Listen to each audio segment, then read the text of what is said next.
누가복음 11장 37절에서 54절.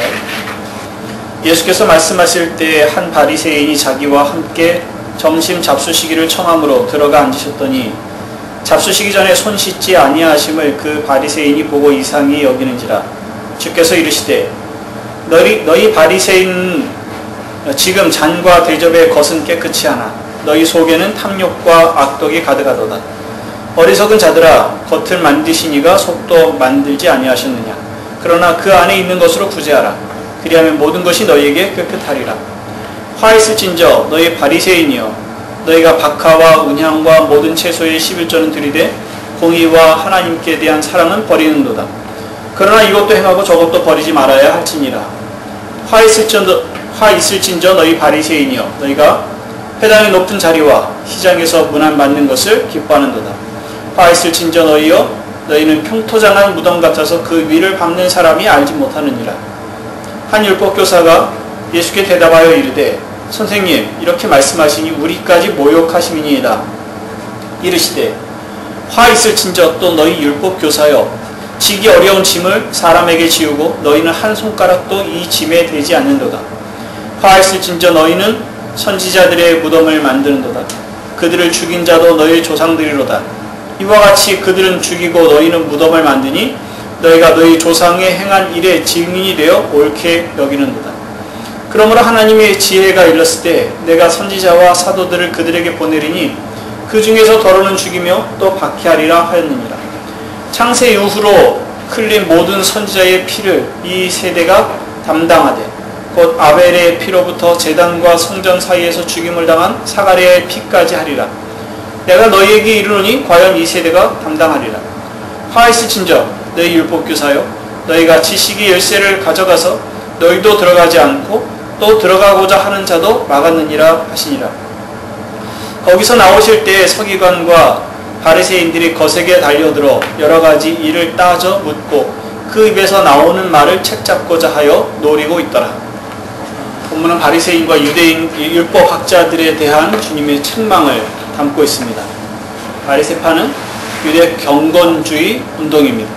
제사장들도 포함이 되어 있지만 대부분은 평신도에 의해서 구성이 되었습니다. 당시에 유대인들 중에 한 6,000명가량이 바리새파에 속해 있다고 그렇게 얘기합니다. 인원은 그렇게 많지 않습니다만은 영향력이 큰 단체였고, 그리고 백성들이 율법과 또 하나님을 신앙하는 것에 대해서 바리새인들에게 묻고 도움을 얻었던 그런 분파입니다. 율법학자는 율법교사로 되어 있는데, 율법교사는 바리새파 중에서 특별히 율법의 규정을 세우고 또 그것을 가르치는 일을 했던 사람들이 율법교사입니다. 주님이 사역을 하시던 시기에, 그 시기는 바리새파 운동이 일어나고 나서 약 한 200년 정도의 시간이 지났습니다. 처음에야 율법을 잘 지키려고 시작을 했겠습니다만, 그러나 시간이 지나면서 율법의 규정들을 상세하게 또 너무 엄격하게 이렇게 만들어서 평민들은 그 율법의 규정의 의미가 무엇인지도 알지 못한 채 지키지도 못하면서 부담스러워하는 그런 시점에까지 이르게 됐습니다. 굉장히 힘든 상황이었죠. 주님의 책망은 그 바리새인들의 외식, 교만, 또 부도덕함, 그리고 그 바리새파 중에서 리더라고 할 만한 그런 율법 교사들의 배도에 가까운 그런 말씀의 곡해까지 포함을 하고 있습니다. 이 일은 한 바리새인이 예수님을 자기 집에 초대해서 점심 잡수시도록 하는 자리에서 일어났습니다.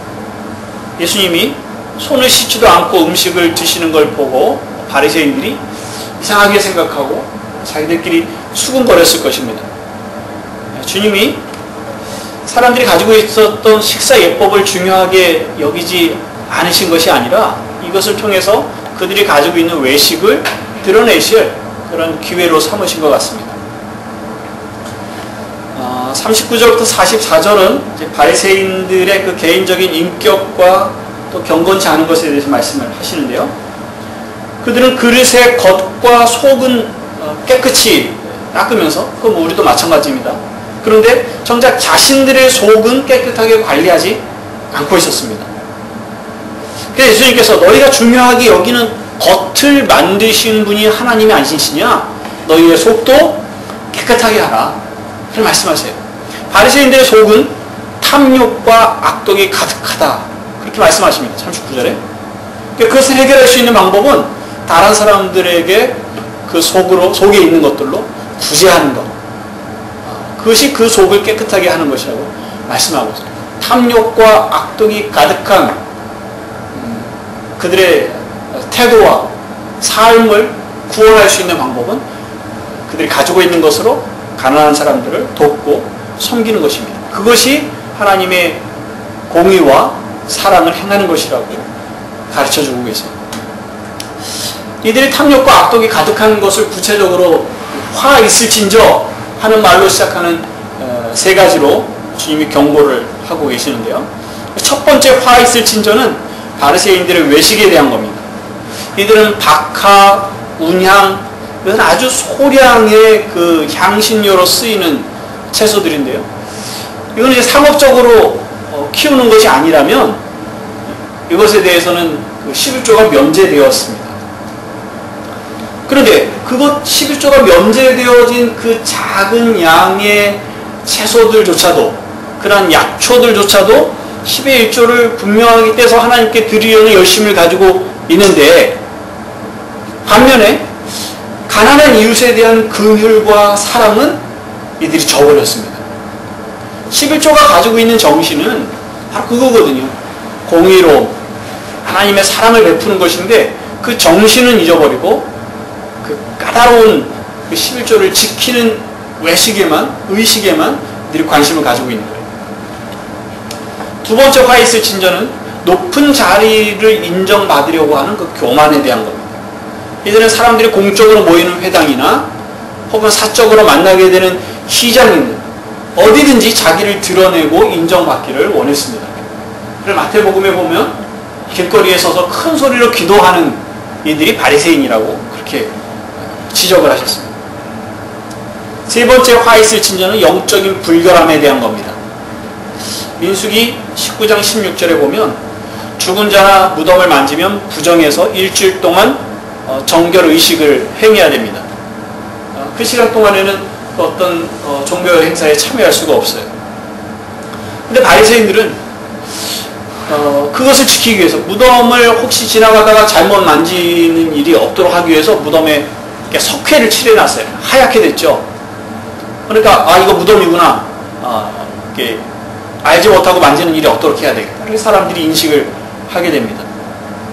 그런데 바리새인들은 자기 자신이 평토장한 무덤 같다 주님이 말씀하십니다. 평토장한 무덤이라는 건 그냥 말 그대로 이 평평한 땅과 같이 다져놓은 그런 무덤이라는 거예요. 그런 무덤을 사람들이 알 수가 없죠. 그냥 길로 여기고 지나가는 겁니다. 그런데 무덤에 접촉하면 불결하게 되잖아요. 근데 이 바리새인들이 평토장한 무덤이에요. 사람들은 그것을 인식하지 못하고 밟고 지나다닙니다. 사람들은 그 무덤에 접촉했으니 부정하게 되는 거예요. 바리새인들이 꼭 그와 같다는 거죠. 이들은 속에 부더덕함을 가지고 불결함을 가지고 살아가고 있는데 이것이 평평한 땅으로 위장되어 있어서 접촉하는 사람들이 불결하게 되는 것조차도 알지 못하게 불결하게 되는 그런 원인이 바리새인들이라 이렇게 지금 지적하고 계시는 겁니다. 사실 굉장히 이 바리새인들이 듣기에 모욕되는 그런 말씀인 것이 틀림없습니다. 신앙의 위선, 교만, 영적 부도덕함, 불결함, 이것이 바리새인들의 특징이라고 말씀을 하고 계세요. 왜 이렇게 외식하게 되었을까요? 왜 겉으로는 괜찮은 척하면서 속으로는 썩어있는 이런 상태가 되었습니다. 속은 보이지 않기 때문이죠. 속은 보이지 않기 때문에. 자기 자신을 경계하고 조심하기보다 사람들의 관심과 사람들의 눈을 더 중요하게 여겼습니다. 근데 지금 우리가 대하고 있는 이 기독교의 모습이 너무 바리새인적이다 그런 생각이 듭니다. 이단들이 기독교를 비판할 때에 꼭 드는 예가 바리새인이라는 단어입니다. 지금의 기독교의 목사나 또한 성도들이 바리새인 것 같다고 그렇게 얘기를 합니다. 근데 그런 얘기를 들을 때 아니다 이렇게 얘기할 수가 없는 상황에 우리가 놓여 있습니다. 11조를 깐깐하게 합니다. 어떻게 하는 거 11조를 하는 것이냐? 월급을 받아서 뭐 이것저것 공제되기 전에 그 금액으로 11조를 할 것이냐? 아니면 다 공제되고 나서 11조를 할 것이냐? 누구한테 용돈을 받으면 그것을 어떻게 해야 되느냐? 뭐 이런 얘기들을 우리가 합니다. 어떻게 하면 11조를 잘 할까? 그런 노력들을 하죠. 근데 정작 11조가 가지고 있는 그 이웃에 대한 사랑과 긍휼에 대한 정신은 잊어버렸습니다. 그래서 11조를 하면 된다고 생각하고 내 주변에 어떤 도움을 필요로 하는 사람이 있는지에 대해서는 관심을 갖지 않는 그리스도인. 주의 성수를 목숨 지키듯 합니다. 그렇지만 이웃이 노동에 착취당하는 것에 대해서는 관심을 기울이지 않습니다. 주일이라는 것, 안식일 정신이라는 것은 쉼이죠. 이렇게 하나님을 예배하는 데도 있습니다만 쉼입니다. 자기 집에서 일하는 하인들조차도 일하지 않도록 그들에게 쉼을 주는 것이 안식일의 중요한 정신 중에 하나입니다. 그런데 우리 이웃이 그들의 노동에 어떻게 착취를 당하는지에 대해서 우리가 전혀 관심을 갖지 않는다면 그것은 주의 성수를 건강하게 하는 것이라고 말할 수 없습니다. 불평등한 계약을 맺고 착취하는 그 구조에 놓여있는 이 사회의 약자들에 대한 관심, 그것이 우리 그리스도인들이 주의 성수라면서 가져야 될 관심입니다. 말씀을 읽고 듣고 배워 아는 것이 많다고 그것을 자랑 삼습니다. 그런데 정작 그 말씀이 말하고 있는 바, 말씀이 명령하고 있는 그 명령들에 대해서 순종하는 것은 우리가 굉장히 더딥니다. 기도의 시간이 늘어나는 것을 신앙의 성숙의 잣대로 생각을 합니다. 그렇지만 기도하고 하나님의 얼굴을 뵙고 나오는 사람들이 갖는 그 자비로움, 평안, 사랑, 뭐든 찾을 수가 없습니다. 여전히 그냥 기도하면서 자기의 욕심을 위해서 부르짖었던 그 욕심, 그걸 가지고 여전히 집으로 사회로 돌아가서 자기 이익을 위해서 목소리를 높이고 살아가는 사람들이 그리스도인이라면 그것은 바로 바리새인입니다. 예배에 참여한 것으로 그리고 그곳에서 은혜를 받았다고 눈물을 흘리고 감격스러워하고 그리고 그 얼굴을 하고 예배당 밖을 나오면서 먼저 가겠다고 경적을 울리고 교통 신호를 지키지 않는다면 그것은 하나님의 얼굴을 뵙고 그 보좌 앞에 있었던 사람이라고 감히 누가 생각할 수 있겠습니까? 겉으로 드러나는 것에서는 굉장한 관심을 갖고 열심을 내지만 그 속에 인격, 보이지 아니하는 문제, 하나님 앞에서만 보일 수 있는 문제들에 대해서 관심을 갖지 않는다면 그것은 화있을진저 말씀을 들을 수밖에 없는 모습입니다. 목사부터가 목사님네 하고 어디를 가나 상석에 앉으려고 하고 대접을 받는데 익숙해 있는 것은 또한 야단들어야 할 태도입니다. 물론 양육을 받는 사람, 가르침을 받는 사람들이 좋은 것을 함께 해라, 그런 말씀이 있습니다. 그럼 가르치는 자가 가져야, 가르침을 받는 자가 가져야 될 태도입니다. 가르치는 자는 그것을 당연히 여기고 대접받는 자리에 서는 것으로는 그 말씀을 가르치는 바른 태도가 아닙니다. 우리는 종으로 부르심을 받았습니다. 특별히 가르치는 자는 가르침 받는 자의 종으로 부르심을 받았습니다. 그렇게 섬겨야 됩니다. 제가 이런 말을 하면서도 여러분에게 늘 저의 삶의 태도나 생각에 좋은 모습만 보일 수 없을 텐데요. 혹시 한 번, 두 번 그런 모습들이 이건 성경에서 말씀하고 있는 태도가 아닌데, 혹은 가르치던 그 내용하고는 다르게 살고 있다 하는 그런 태도가 보이거든 참아주십시오. 하지만 그것이 한 번 더 나타나면 얘기를 해주시기 바랍니다. 형제를 대할 때 여러분들에게 어떤 문제가 상처가 되는지 또는 어떤 태도가 여러분들에게 보여줘서 그것이 좋지 않은지에 대해서 여러분들이 권면을 해주시면 듣고 고치도록 하겠습니다. 45절부터 52절의 율법 교사들이 가지고 있는 그들의 지위와 직무에 대한 그릇됨이 무엇인지를 말씀을 하십니다. 역시 세 번의 화이스 진저로 시작이 됩니다. 첫 번째는 율법 교사들이 사람들에게 어려운 짐을 쥐어줬다, 그 말씀하십니다. 지킬 수도 없는 수많은 엄격한 규정들을 만들고 그것들을 이해하지 못한다고 멸시하고 그걸 그들에게 지워주고 그리고 그것을 지어 살아갈 수 있도록 지원하거나 격려하는 일도 없이 그냥 지키도록만 강하게 명령하는 사람들, 이들이 율법 교사였습니다.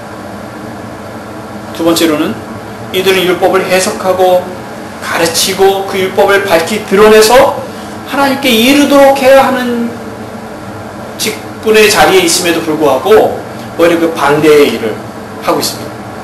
하나님의 선지자들을 죽였던 조상들의 행위에 동참했다, 주님이 이렇게 말씀하십니다. 조상들은 많은 선지자들을 죽였습니다. 아벨부터 시작해서 사가랴까지 그렇게 성경이 말하고 있는데요. 얼마나 많은 선지자들을 죽였는지 성경에 구체적으로 기록되어 있지는 않습니다. 하지만 이 유대인들이, 거짓 제사장들이, 거짓 선지자들이 참 선지자들, 하나님의 말씀을 전한 선지자들을 죽이고 박해했던 일들은 성경에서 그 기록들을 찾아볼 수 있습니다. 선지자들을 조상들이 죽였습니다. 그들을 기념하기 위한 기념탑 혹은 무덤을 그 후예들이 만들었을 것입니다. 그러니까 만든다는 의미는 그들을 기억하겠다는 의미가 사실 담겨져 있는 거죠. 그런데 주님은 그걸 뭐라고 말씀하시냐면 너희가 조상들이 선지자들을 죽인 그 일에 너희도 동참하고 있구나, 이렇게 보고 계시는 거예요. 그 선지자들의 정신을 너희가 이어가고 있는 것이 아니라 선지자들을 죽인 조상들의 정신을 너희가 이어가고 있구나. 무덤을 세우면서, 기념비를 세우면서. 이 율법교사들이 행하고 있는 일들이 그렇다는 거죠. 선지자들이 가르쳤던 하나님의 말씀을 벗어나고 있습니다. 떠나고 있습니다. 그를 보낸 하나님을 떠나고 있습니다. 세 번째는 이것입니다. 율법교사들은 하나님의 말씀을 맡은 자들인데 그들은 율법을 연구하고 읽고 그 길을 여는 사람들이에요. 그런데 자기들도 그 길에 들어가지도 않고 그 길에 들어가려는 사람들까지도 못 들어가게 막고 있다, 그렇게 말씀하고 있습니다. 이 앞서 말씀드린 이 율법교사들이 책망받을 이 행위들을 요한복음 9장의 한 사건에서 다 보여주고 있는데, 요한복음 9장에 한 맹인을 주님이 고쳐주신 사건이 있습니다. 주님께서 진흙에다 침을 뱉어서 진흙을 이겨서 그 사람의 눈에 붙여주셨어요. 그리고 실로암의 목가에 가서 씻어라. 이 맹인이 실로암 연못을 찾아가서 그 물로 눈을 씻었더니 보게 됐어요. 근데 그날이 안식일이에요. 그러니 이 유대인들이, 바리새인들이 분노했습니다. 어떻게 안식일에 병을 고쳐주느냐?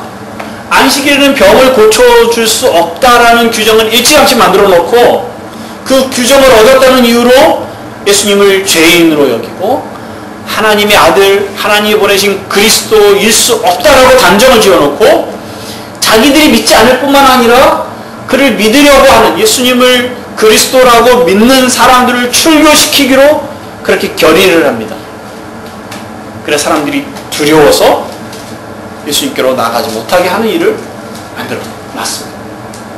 자기들이 믿지 않는 것뿐만 아니라 예수님께 나아가려는 것까지도 하지 못하게 하고 규정을 만들어 놓고 그 규정에 예수님이 그 규정대로 살아가지 않는다는 이유로 그가 그리스도가 아니라고 결론을 짓는 여초근이 없는 일들을 이 율법교사 바리새인들이 행했던 것입니다. 지금은 이와 같은 일이 없을 거다 생각이 듭니다만 그러나 하나님의 말씀을 왜곡시키고 하나님을 바르게 신앙하지 못하게 하는 일들은 여전히 있습니다. 어떤 목회자들은 구원의 영광되고 영원한 복에 대한 것을 이 세상의 복으로 대체시켜서 그렇게 가르칩니다. 우리의 구원은 세상에 속하는 것이 아닙니다. 물론 이 세상의 여러 가지 일들을 통해서 그 구원의 영광을 사모하고 소망하면서 살아가게 합니다. 영원하신 하나님의 나라에 들어가는 그것이 참된 구원이요, 그 구원의 영광입니다. 그런데 어떤 목사들은 그 영광된 그 구원의 즐거움을 이 세상의 부와 명예와 권력, 그 세상에서 우리가 맞을 만한 것들로 대체해버렸습니다. 구원을 받은 자가 하나님의 아들, 딸들이 하나님께 기도하고 그분이 응답하신다는 그 약속의 말씀을 받은 자들이 이 땅에서 건강과 부를 누리고 살아가는 것이 뭐가 잘못됐느냐? 당연히 그래야지. 그들의 가르침이 그렇습니다. 맞는 말인 것 같아요. 얼핏 들으면. 그런데 그 말하는 그 이유가 뭐겠습니까?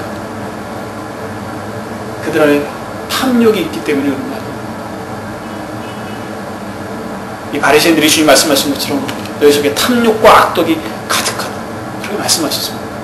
그리스도의 고난에 대한 이해가 없는 거죠. 하나님과 상관없이 이 세상의 복을 위한 복음으로 하나님의 말씀을 전락시킨 것입니다. 세상의 고통을 완화시키기 위한 일시적인 통증을 없애기 위한 마약과 같은 복음, 그것이 주일마다 예배당에서 선포되어지고 있다면 그것은 배도입니다. 선지자들이 가르쳐준 하나님의 말씀을 떠나는 것이고 그 선지자들을 보내신 하나님을 저버리는 행위입니다. 사람들은 마약에 중독되어 그것 없이는 살 수가 없는 거죠. 그래서 주일마다 와서 말씀을 들으며 자기의 감정을 추스리고 그 고통의 마약 주사를 맞고 진통제를 맞고 아 이제 됐다. 그리고 다시 또 세상으로 나가서 살아갑니다. 반대의 경우도 있습니다. 좀 전에 말씀드린 것은 영원한 그 복음의 그 영광된 복음을 이 세상의 것으로 대체하는 것인데, 반대되는 경우는 복음이 이 땅의 삶과는 전혀 상관없다고 하시는 것이죠. 이 땅의 삶은 어찌하든지 구원받아 천국에만 가면 된다고 생각하는 그 극단적인 예가 이제 시한부 종말론자들은 극단적인 예를 가지고 있어요. 그들은 이제 곧 주님이 오신다고 가르칩니다. 그리고 사람들에게 당신들이 가지고 있는 재산, 지위, 하고 있는 일들 이건 다 일시적인 거야. 이제 금방 주님이 오실 거야. 그래 그것들 다 가지고 와. 누구의 배를 채웁니까? 자기의 배를 채우고 있는 것 아니에요. 그럼에도 불구하고 사람들이 그 얘기를 듣고 그 돈을 가지고 옵니다. 다 내어놓습니다. 이 세상의 삶은 아무것도 아니죠. 물거품이죠. 안개와 같아요. 곧 주님 나라에 얘기 될 거니까. 그리고 그것으로 배를 채우는 사람들, 거짓 교사들입니다. 히브리서 13장 7절 말씀에 하나님의 말씀을 너희에게 일러주고 너희를 인도하던 자들을 생각하며 그들의 행실의 결말을 주의하여 보고 그들의 믿음을 본받으라. 이렇게 말씀하십니다. 한 가지 더 말씀드린다면 목사의 권위로 두려움을 조장하고 성도의 믿음과 삶을 주장하려는 것 또는 거짓된 가르침입니다. 목회자를 잘 섬기면 복을 받고 목회자를 잘못 대하면 저주를 받는다는 가르침으로 성도를 두려움으로 몰아넣고 그들의 삶을, 믿음을 꼭두가시처럼 움직이려고 하는 그런 태도들이 있습니다. 목회자의 말에 무조건 순종해야 한다는 가르침도 물론 이에 해당됩니다. 목회자는 주님이 아닙니다. 목회자는 절대적이지 않습니다. 목회자는 실수를 합니다. 그래서 장로교회에서는 목회자의 신임 투표를 묻게끔 되어 있는 이 민주적인 절차를 선택한 이유도 그런 이유 때문에 그렇습니다. 질서를 따라 말씀 안에서 순종해야 하는 것이지 목회자의 권위에 순종하는 것이 아닙니다. 목회자의 권위는 하나님의 말씀에서 나옵니다. 하나님의 말씀을 바르게 가르치고 또 그 말씀을 따라 살아갈 때에 거기에 권위가 있는 거죠. 왜 이런 성경을 떠난 교훈 그리고 그 교훈으로 가르치는 사람들이 많이 나타나고 있습니다. 악독과 탐욕이 가득한 그 바리새인들이 그 시대의 영향력을 발휘하는 사람들로 드러났습니다. 사람들은 왜 그 바리새인들을 찾아가서 그들의 문제를 묻고 또 도움을 얻게 되었습니다. 어떻게 이렇게 거짓된 가르침과 거짓 교사들이 판을 치는 세상이 되었을까요? 그 시대나 지금이나. 그 이유를 단적으로 얘기하기는 어렵지만 이렇게 얘기할 수 있습니다. 사람들이 그것을 좋아합니다. 헐 하는 생각이 드시죠? 예레미야 5장 말씀 한번 찾아보겠습니다. 예레미야 5장 30절 31절 같이 읽습니다. 시작. 이 땅에 무섭고 놀라운 일이 있도다. 선지자들은 거짓을 예언하며 제사장들은 자기 권력으로 다스리며 내 백성은 그것을 좋게 여기니 마지막에는 너희가 어찌하려느냐. 이런 말씀이 성경에 있습니다. 무섭고 놀라운 일이 있습니다. 이 땅에. 선지자들은 거짓을 예언하고요. 제사장들은 자기 권력으로 다스리고요. 딱 지금 이 시대의 악함을 보여주고 있는 거 아닙니까? 내 백성은 그것을 좋게 여기니. 왜 좋게 여길까요? 똑같은 마음이 있기 때문에 그렇습니다. 사람들은 주님의 말씀을 들으려 하지 않습니다. 자기에게 유익한 말을 들으려고 합니다. 거짓말일지라도 귀에 좋은 말을 들으려고 합니다. 거짓말일지라도 내가 듣기 좋은 말을 해달라고 얘기합니다. 회개하라는 말을 싫어합니다. 죄라는 말을 말하지 않습니다. 사람들이 위로와 격려와 소망을 주는 메시지를 전해야 된다고 얘기를 합니다. 그러면서 복음적인 설교라고 얘기합니다. 교회에서는 죄에 대한 설교가 사라졌고 그리고 상담과 심리적인 용어들이 그 자리를 채웠습니다. 십자가의 은혜가 필요한 죄인들이 이제 사람들의 위로와 상담으로 치유되는 길을 선택하게 됐습니다. 하늘에 소망을 두고 고난을 견디는 것 대신에 이 땅에서 성공하고 행복한 길을 선택하고 또 그러한 복음, 그러한 가르침을 쫓아서 사람들이 모이고 있습니다. 자기가 애써서 성장하는 것을 원하지 않습니다. 자기가 성장하는 것, 헌신하는 것 또한 다 전문 사역자들에게 맡겨진 일이 됐고 그리고 목사 의존적인 그런 신앙을 좋아합니다. 탐욕이 있는 자는 탐욕이 있는 지도자를 좋아합니다. 죄성이 그런 것 같습니다. 탐욕이 없는 지도자는 그 탐욕이 있는 군중의 탐욕을 채워줄 수가 없습니다. 그래서 탐욕이 있는 지도자를 선택하게 됩니다. 지금 우리가 원하는 이 나라의 지도자, 어떤 지도자를 원합니까? 탐욕이 있는 지도자를 원합니다. 우리의 탐욕을 채워줄 수 있는 지도자. 교훈이 실패를 경험하면서도 여전히 그 다음 선택은 잘 선택한, 성공하는 선택일 거라고 생각하고 또 그런 실수를 반복해서 하죠. 어떻게 해야 우리가 바르게 분별할 수 있습니까? 어떻게 해야 이 그릇된 것을 좋아하는 것으로부터 벗어날 수 있을까요? 우리 시대의 바리새인과 율법주의적 그 가르침, 그런 교사들을 좇지 않을 수 있는 방법, 그래서 우리가 찾아가야 되지 않겠습니까?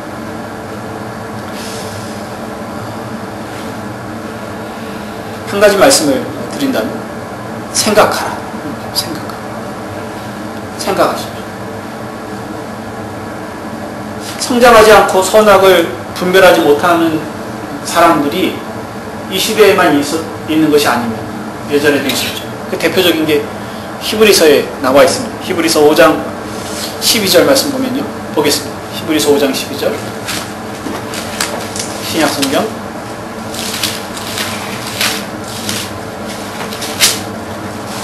5장 12절부터 14절. 5장 12절부터 때가 오래되었으므로 너희가 마땅히 선생이 되었을 터인데 너희가 다시 하나님의 말씀의 초보에 대하여 누구에게서 가르침을 받아야 할 처지이니 단단한 음식은 못 먹고 젖이나 먹어야 할 자가 되었도다. 이는 젖을 먹는 자마다 어린아이니 의의 말씀을 경험하지 못한 자요. 단단한 음식은 장성한 자의 것이니 그들은 지각을 사용함으로 연단을 받아 선악을 분별하는 자들이니라. 때가 오래되어서 마땅히 선생이 되어야 하는데 여전히 어린아이와 같이 젖이나 먹어야 되는 사람, 누가 때 먹여줘야만 되는 사람으로 남아있습니다. 성장하지 못하는 거죠. 이유는 14절의 이유가 있는데요. 그들은 성장한 사람들은 지각을 사용함으로 연단을 받아, 훈련을 받아서 선악을 분별한다. 그러니까 성장하지 못한 사람들은 반대입니다. 그들은 지각을 사용하지 않습니다. 그래서 선악을 분별할 줄 모릅니다. 지각을 사용하지 않는다. 쉬운 말로 얘기하면 생각하지 않는다는 겁니다. 생각하지 않는다. 성경에 생각이라는 단어가 300번 이상 나옵니다. 생각이라는 말의 그 국어 사전적 의미는 머리를 써서 사물을 헤아리고 판단하는 것이다. 머리를 써서 사물을 헤아리고 판단하는 것. 머리를 안 쓴다는 것.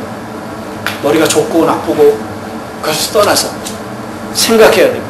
그래서 존 파이퍼 목사는 그리스도인들에게 생각하라는 도전을 주고 싶어서 200페이지 넘는 책 자체의 제목이 생각하라요. 그래서 성경에 생각해야 될 근거들, 그 이유들을 찾아서 제시를 하고 있습니다. 뭘 생각해야 될까? 뭘 생각해야 될까? 우리는 생각을 하고 살죠. 무엇을 생각하고 살아야 하는지가 중요합니다. 세상 만사 생각하기 나름이라고 합니다. 그 말이 다 맞는 말은 아닙니다. 생각이 얼마나 중요한지를 가르쳐주고 있는 경구이긴 합니다. 뭘 어떻게 생각하는지가 중요하죠. 생각하는 바에 따라서 성경이 이 세상의 복을 위한 그런 자료로 제시가 될 수 있습니다. 생각하는 것에 따라서. 어떻게 생각하느냐에 따라서 성경을 통해서 하나님을 뵙고 하나님을 닮아가는 그런 자료로, 하나님의 말씀으로 그렇게 여겨질 수 있습니다. 요한복음 5장 39절에 너희가 성경에서 영생을 얻는 줄 생각하고 성경을 연구하거니와 이 성경이 내게 대하여 증언하는 것이니라. 성경은 어떻게 생각했나요? 영생을 얻는 줄 생각. 성경에서 영생을 얻는 줄 생각. 성경은 이 인생의 유일한 안내자입니다. 물론 우리는 다른 것에서 지혜를 얻을 수 있습니다. 다른 것에서 진리를 발견해 나갈 수 있습니다. 근데 그 진리, 그 지혜가 참되다라는 사실을 우리가 어떻게 알 수 있습니까? 성경을 통해서 하나님을 아는 지식과 또 성령의 돕는 은혜로 알 수 있습니다. 성경이 우리의 인생을 결정할 수 있는, 우리의 인생의 가치를 발견할 수 있는, 구원의 영광과 그 즐거움을 찾을 수 있는 유일한 책이라는 생각을 가지고, 여기에 생명이 있다는 생각을 가지고, 이것이 유일한 나의 양식이라는 생각을 가지고 성경을 연구하고 찾아갈 필요가 있습니다. 또 한 가지는 예수 그리스도를 생각하는 것입니다. 고린도서 3장 1절 2절에 그러므로 너희가 그리스도와 함께 다시 살리심을 받았으며 위의 것을 찾으라. 거기는 그리스도께서 하나님 우편에 앉아 계시는데 위의 것을 생각하고 땅의 것을 생각하지 말라. 위의 것을 생각하고 땅의 것을 생각하지 말라. 히브리서 3장 1절에 대제사장이신 예수를 깊이 생각하라. 예수를 생각하라. 그리스도의 오심을 생각하고 그의 사셨던 인생을 생각하고 그의 말씀을 생각하고 그의 고난을 생각하고 그의 십자가를 생각하고 그의 부활과 그의 영광을 생각하고 지금도 살아계셔서 우리를 위해서 간구하시는 그리스도, 우리 안에 오셔서 우리와 동행하며 살아가시는 그리스도, 그를 생각할 때 우리가 그 거짓 교사들이 가르치는 그 탐욕과 악독이 가득한 가르침이 거짓됨을 우리는 알 수 있습니다. 생각하십시오. 어떻게 생각해야 됩니까? 생각을 계속하기 위해서 우리가 찾을 수 있는 방법은 성경을 읽는 것인데, 그냥 속도를 내기 위해서 알기 위해서가 아니라 성경이 이해되지 않는 문제들을 이해하기 위해서 천천히 읽으십시오. 배워나가십시오. 그러면 의문을 던지십시오. 왜 그렇게 쓰였는지, 어떻게 우리가 살아갈 수 있는지에 대해서 그 말씀이 우리의 현실에 와 닿을 수 있도록, 내 마음에, 내 생각에, 나의 삶에 와 닿을 수 있도록 성경을 읽어가시길 바랍니다. 또 한 가지는 고전을 읽으십시오. 쉽게 읽을 수 있는 책들 말고 100년, 200년, 300년 살아남은 책들을 손에 잡고 읽기를 힘쓰시길 바랍니다. 우리가 오후에 프란시스 셰퍼의 글을 읽고 있습니다. 셰퍼의 글을 찾아 읽으십시오. 또는 기독교 강요 같은 칼빈의 책을 읽으시고, 또 로이드 존지의 글을 읽으시고, 오랫동안 살아남은 보석과 같은 책들을 읽으시면 그 속에서 우리의 지각이 연단을 받습니다. 우리의 생각이 악독과 탐욕으로 물들지 않도록 우리를 경계시켜줍니다.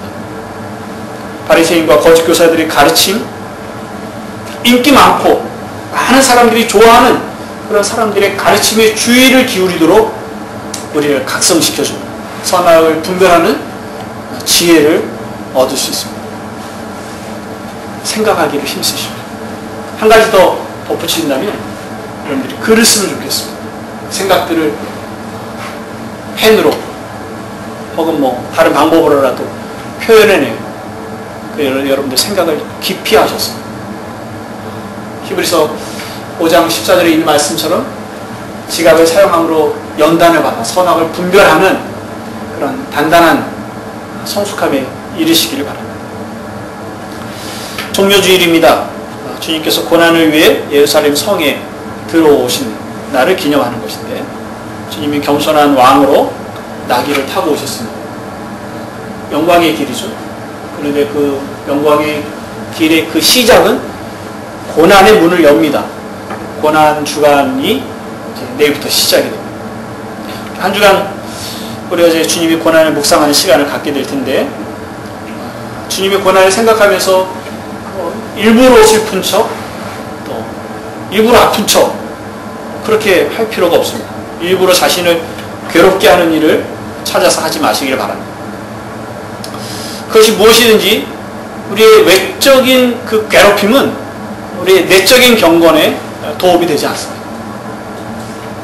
하루 금식을 하고 그 다음날 혹은 금식이 끝나는 밤 12시가 지나면 폭식을 하죠. 그걸 즐깁니다. 당연히 그래도 된다고 생각을 하는 거죠. 내가 하루를 참았으니까, 견뎌냈으니까. 그것이 우리의 탐욕이 있는 자리가 아니에요.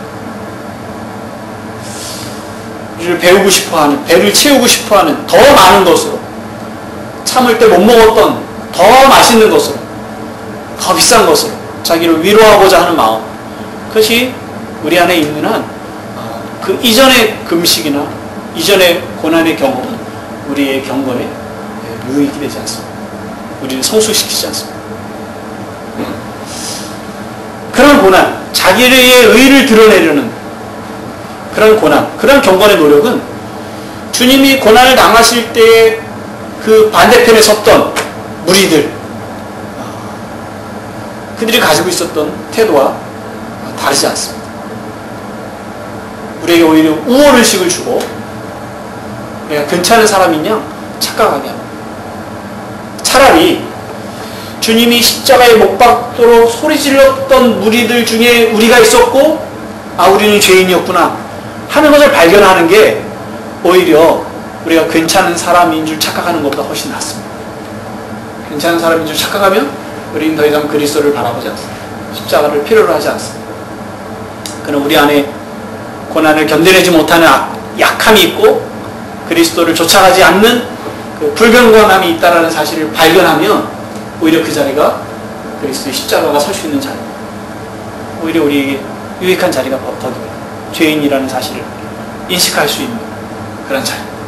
그래서 이번 한 주간은 내가 얼마나 그리스도를 닮은 자로 살아가는지, 얼마나 경건한 모양을 갖추는지가 아니라 우리 안에 얼마나 거짓됨이 있는지, 우리가 얼마나 탐욕을 좋아하는지, 우리 안에 그 탐심을 섬기는 우상 숭배가 있지 않은지 그들을 발견하고 오직 그 속에서 아파하고 힘들어하는 고난, 그리스도를 필요로 하는 고난, 그런 고난을 여러분들이 선택하셔서 묵상하시고 그런 한 주간이 되시기를 바랍니다.